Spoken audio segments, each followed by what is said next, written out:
These are dire times for decontamination. Houses, schools, cruises, community centers, all public places need disinfection from coronavirus. But a common query is, how long the coronavirus survives in air and various surfaces. Only one research has been completed on COVID-19 virus in the month of February 2020. Being closely associated with other corona family viruses like SARS, MERS, data from those viruses also help understand COVID-19 virus. According to those researches, two factors determine the length of time the virus stays active on various surfaces.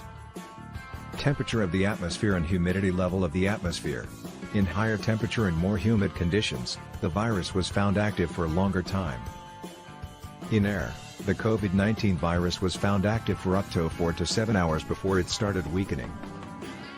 COVID-19 stayed active on cardboard for up to 24 hours. On copper surfaces, the survival time was lowest. COVID-19 coronavirus stayed active up to 4 hours on copper surface. On plastic, this coronavirus stays active up to 2 to 3 days. On metals, SARS virus remained active for up to 5 days. On glass, the SARS virus was found active up to 4 days. On ceramic, another coronavirus COV229E was found active for up to 5 days. With all this said, this virus is not difficult to clean. So with standard 99.9% germ killer solution, you can really decontaminate your house and other areas. So deep clean your surrounding and stay safe.